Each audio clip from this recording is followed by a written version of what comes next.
Alors, nous allons passer à présent la parole à Nathalie Vandeville, directrice d'IPREP, qui va nous annoncer officiellement le lancement du projet MOOC Sillage. Nathalie, c'est à toi. Merci.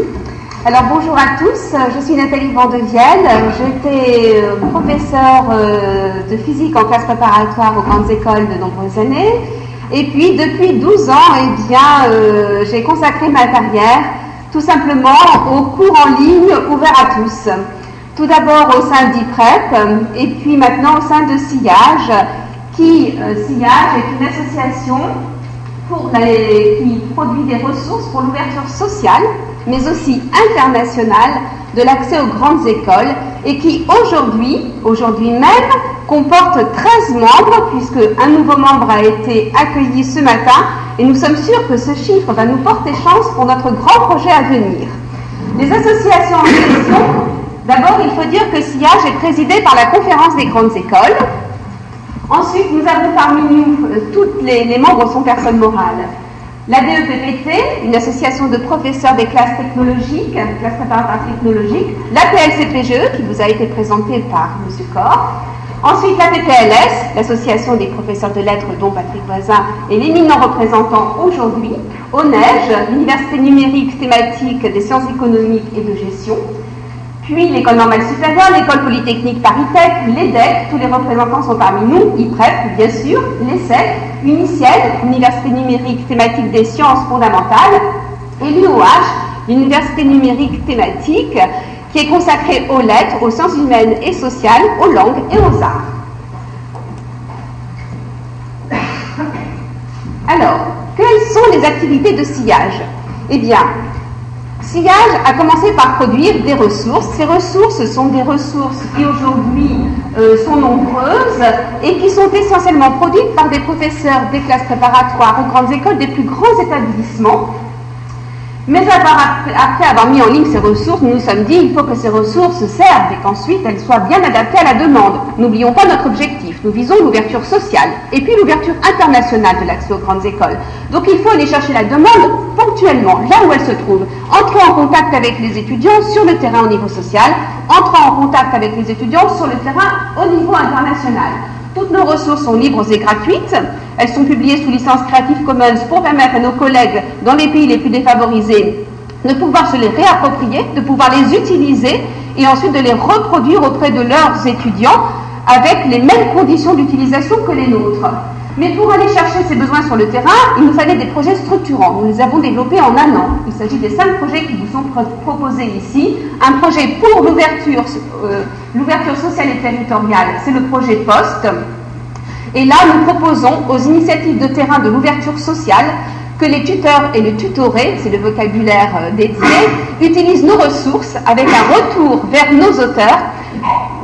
Toutes ces personnes étant invitées à faire partie de notre communauté de pratique, la communauté de pratique Sillage, au sein de laquelle un travail d'adaptation des ressources collaboratives prend corps.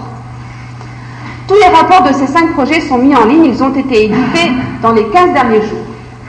Pour ce projet d'ouverture sociale, puisque nous accueillons parmi nous ce 13e membre, je voulais le dévoiler ici, qui est Passeport Avenir, qui fait son entrée donc ce matin parmi nous.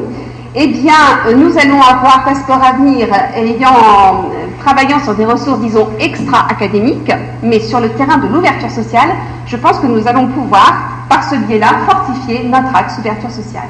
En ce qui concerne l'ouverture internationale, j'avoue que de ce côté, nous sommes très productifs et nous couvrons plusieurs pays, voire plusieurs continents. Nous avons un premier projet, PASS, pour l'Asie du Sud-Est.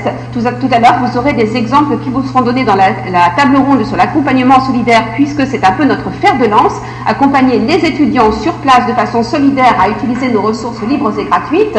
Ça se pratique à l'Institut de technologie du Cambodge. Il y a aussi des retours, puisque nous cherchons vraiment aussi que ces pays participent à nos ressources ou à notre accompagnement. Donc, un enseignant cambodgien a été accueilli dans une prépa française pour un stage d'observation, disait-on, mais finalement, il a pu faire des séances de travaux pratiques, des séances d'interrogation. Il va vous donner son expérience rapidement tout à l'heure. Et donc, ce projet PASS, bien développé au Cambodge, est en train de se développer également au Laos et au Vietnam. Nous allons encore une fois rechercher le besoin là où il se trouve, et nos auteurs ensuite, eh bien, complètent leurs ressources par des modules à la demande de leurs collègues, par exemple au Cambodge, parce qu'on n'enseigne pas les mathématiques de la même façon, donc il faut des modules complémentaires. Nous y travaillons. Le projet PAN pour l'Afrique du Nord est mené beaucoup avec la Tunisie, de par des liens très ancien avec Hichem Chaban, qui est là parmi nous aujourd'hui, qui est le coordinateur de ce projet pour l'Afrique du Nord, et M. Marouani, qui va s'exprimer dans un petit moment, vous dira un petit peu en détail ce qu'il en est sur place. Il se développe également aussi au Maroc et en Tunisie, et au Maroc et en Algérie, et donc Patrick Voisin est le coordinateur de ce projet PAN également, puisque les liens sont forts entre les deux rives de la Méditerranée, au niveau des langues anciennes notamment, et donc des liens sont tissés de ce côté-là, et c'est fort intéressant. En ce qui concerne le projet POL, c'est pour le Proche-Orient-Liban. Là aussi, nous avons commencé à le développer sur un point de vue scientifique, avec des missions solidaires à l'ESIB, avec Marwan Grouch, qui est parmi nous au sein d'IPREP et de SIAGE depuis maintenant 12 ans, à l'École supérieure des ingénieurs de Beyrouth. Mais là aussi, les lettres sont présentes et la francophonie joue, et la francophonie renaît à travers le grec et le latin, figurez-vous. Et ça, grâce aux nouvelles technologies, alors qu'aujourd'hui, on sait que l'enseignement du grec est menacé. Donc, au sein de SIAG, nous avons justement, autant pour l'ouverture sociale, mis en place une formation à distance de grec ancien qui joue maintenant pour l'ouverture internationale avec la Tunisie, parce qu'un professeur a été malade à un moment donné, les élèves tunisiens de l'IPLSHT ont été privés de ce professeur, et là encore, nous répondons à la demande locale, nous allons la chercher là où elle se trouve, et nous avons fait une formation à distance pour ces élèves, qui a été ensuite labellisée, donc ces services sont rendus, et le rayonnement de la francophonie se fait de cette sorte. Et il y a le projet exploratoire, un peu différent des autres, Siage.mobi. Effectivement, si vous avez un téléphone mobile, mais ici ça ne passe pas trop, donc vous pouvez aller sur Siage.mobi, vous verrez une maquette, attention, les ressources ne sont pas complètes, hein, c'est une maquette d'un système d'accès par appareil mobile aux ressources Siage. Alors celui-ci, nous le développons avec l'Afrique subsaharienne, parce que nous savons que les Africains ont sauté le pas de l'ordinateur et sont sur des appareils mobiles type smartphone ou tablette. Donc il faut une accessibilité de nos ressources, et nous avons travaillé notamment avec des établissements. Encore une fois, c'est la demande. On a eu une liste de ressources qui a été produite par l'ISDI au Cameroun, et nous essayons d'adapter les nôtres à leurs demandes. Voilà. Donc ça, c'est l'essentiel de nos projets actuels. Donc nous en sommes là, et vous allez voir comment tout ce puzzle va se compléter en fonction de ce que je viens de dire. Nos ressources, je le répète, libres, gratuites, labellisées, nombreuses. Environ 500 ressources sur la plateforme et 150 sur un wiki d'édition collaborative. Ensuite, notre accompagnement, je l'ai détaillé, qu'il soit à distance ou en présence, ça fonctionne à l'aide de forums, mais ça fonctionne aussi dans des missions solidaires en présence. Une autre force de SIAGE, une communauté d'auteurs et de pratiques des réseaux sociaux. Alors, il y a effectivement 13 membres personnes morales, mais il y a plus de 70 acteurs dans nos communautés, que ce soit communauté d'auteurs, communauté de pratiques, avec des représentants de plus de 8 pays qui contribuent dans les deux sens, et des réseaux sociaux très actifs. Un dernier élément, eh bien, c'est un réseau de partenaires en France et à l'international. Qui sont-ils? Eh bien, déjà, les membres de SIAGE, les personnes parmi vous qui veulent rejoindre nos projets. Là, il y a une invitation large qui sera faite aujourd'hui suite au lancement de notre projet MOOC. Et à l'international, tous les établissements avec lesquels nous travaillons aujourd'hui. Qu'est-ce qu'il manque à SIAGE, qui mène déjà 5 projets? Eh bien, il manque en fait ce qu'on appelle des parcours pédagogiques. Effectivement, quand un étudiant, quand un internaute se rend sur notre plateforme, sur notre wiki, il va avoir une série de ressources. Mais ce que nous voudrions avec nos projets SIAGE Post, SIAGE Phase, etc., c'est que, à terme, les étudiants puissent trouver, suivant leur profil, l'offre qui leur convient, parce que nous la connaissons maintenant, cette offre. Nous savons que si c'est un Cambodgien, il lui faudra tel module complémentaire en maths. Donc il faudra que la plateforme lui annonce: vous êtes Cambodgien, prenez ce parcours pédagogique.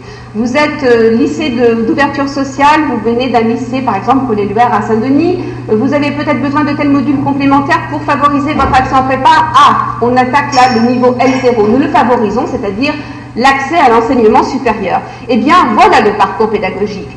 Eh bien, ce parcours pédagogique, cette structuration de notre offre en termes de parcours pédagogique, nous allons très logiquement l'aborder cette année dans le cadre d'un MOOC, tout simplement.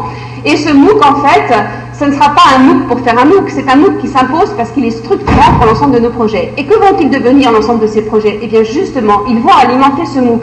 Notre démarche est un peu particulière parce que nous allons vraiment aller chercher la demande localement pour ensuite l'offrir massivement.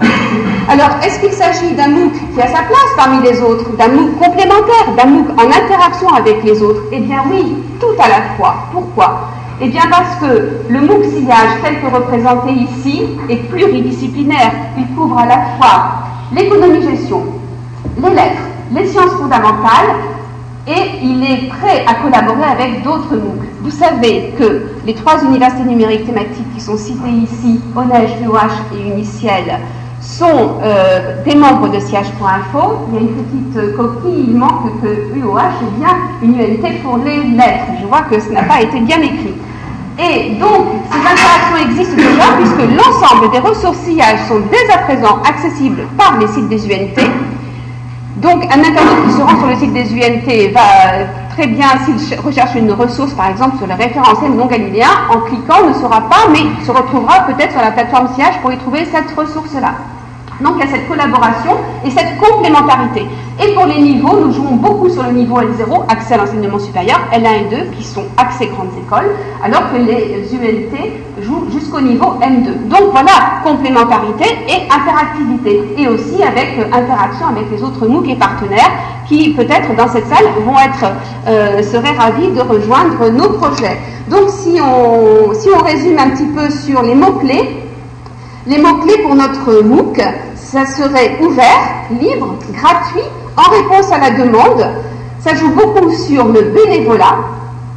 Tous les professeurs qui travaillent, qui fournissent leurs ressources le font bénévolement. On avait beaucoup réfléchi, mais au début de Sillage, quand ça a été lancé en 2010, et on s'est aperçu que rémunérer les auteurs baisserait la qualité des contenus. Donc on a décidé de ne pas rémunérer les auteurs. Et ensuite, la solidarité omniprésente et le partenariat, et surtout le maître mot, c'est la francophonie. Donc voilà, un modèle économique de MOOC tout à fait original, qui jusqu'à présent a donné de bons résultats en termes d'offres de cours en ligne et qui ne cherche qu'à se structurer en tant que parcours pédagogique. Voilà, donc c'est la fin de mon propos.